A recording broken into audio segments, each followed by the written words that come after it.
చేసి వాస్తవాలు మాట్లాడమని కోరుతా ఉన్నాను అధ్యక్ష. వాస్తవాలు మాట్లాడమని. బకాయిలు ఎప్పటి అధ్యక్ష?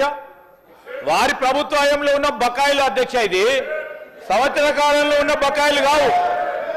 వారి సంవత్సరంలో 5 సంవత్సరాల పాటు బకాయిలు ఇవ్వకుండా పెట్టింది ఎవరిదో పాపమంతా మా పైన వేసి మాట్లాడితే ఎట్లా అధ్యక్ష? ఈరోజు మేము చెప్తా ఉన్నాం అధ్యక్ష, జూనియర్ కాలేజీకి సంబంధించి డిగ్రీ కాలేజీకి సంబంధించిన బకాయిలు ఒక సంవత్సరంలో కూరుతాయి అధ్యక్ష, కోట్లాది రూపాయలు. వారికి తెలిసి విషయాలు ప్రక్కదారి పట్టకుండా వారికి తెలిసిన అంశాలు కూడా ఏ సంవత్సరంలో బకాయిలు చెప్పమన్నాడు అధ్యక్ష. ఏ సంవత్సరం నుంచి బకాయిలున్నాయి? ఏ సంవత్సరం నుంచి బకాయిలున్నాయి? ఈ ఒక్క సంవత్సరంలో బకాయిలు ఉన్నాయి అధ్యక్ష. బకాయిలకు సంబంధించిన అంశం విషయంలో కానీ ఈరోజు ఏమన్నారు? దళితులకు సంబంధించిన ఒక బడుగు వర్గాలకు సంబంధించిన ఉస్మానియా విశ్వవిద్యాలయంలో వినకుంటే ఎట్లా అధ్యక్ష? తప్పుదారి పట్టించినట్టు మాట్లాడుతూ ఉంటారు. ఈరోజు మేము చెప్పేది ప్రస్తావన చేసినప్పుడు ఎక్కడైనా ఇఫ్ రికార్డ్స్ కరెక్ట్ లేకుంటే మేము స్ట్రేట్ చేసుకోవడానికి ఖచ్చితంగా ముందుంటాం. కానీ వాస్తవాలకు దూరంగా మాట్లాడే కర్మం చేయకుండా ఈరోజు మేము చెప్తా ఉన్నాం, గుండె మీద చేసుకొని చెప్తా ఉన్నాం, మీ ఇంజనీరింగ్ కాలేజీలు నడుస్తూ ఉన్నాయి, మీ ఇంజనీరింగ్ కాలేజీలు నడుస్తూ ఉన్నాయి.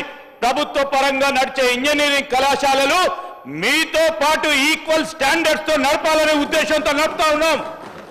మీకంటే మెరుగైన రీతిలో రేపు నైపుణ్యాన్ని పెంచి మీ ఇంజనీరింగ్ కాలేజ్ కంటే మెరుగ్గా నడిపించే కార్యక్రమం కార్యాచరణ తీసుకుంటాం అధ్యక్ష.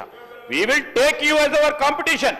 మీ ప్రైవేట్ ఇంజనీరింగ్ కాలేజీలను కాంపిటీషన్ గా తీసుకుంటాం. మా ప్రభుత్వ ఇంజనీరింగ్ కళాశాలలో చదువుతా ఉన్న విద్యార్థులు సరి సమానంగా ముందుకు తీసుకెళ్లే కార్యాచరణ తీసుకుంటాం. సార్ అది కాదు సార్, ఈరోజు మేము చేస్తా ఉన్నది నైపుణ్యానికి సంబంధించి చెప్పండి, 2 అంశాలు మీకున్న అనుభవాన్ని గురించి చెప్పండి. నైపుణ్యం ఇది కాదు, ఈ విధంగా తీసుకెళ్లే కార్యాచరణ తీసుకుంటామని. ఈ విధంగా కాకుండా ఒకటే తరఫున ప్రభుత్వంపై బురద జల్లే కార్యక్రమం చేయొద్దని చెప్తా ఉన్నాం అధ్యక్ష. సలహాలు ఇవ్వండి, సూచనలు ఇవ్వండి, అన్నిటికి సంబంధించి రికార్డ్స్ ఉన్నాయి అధ్యక్ష.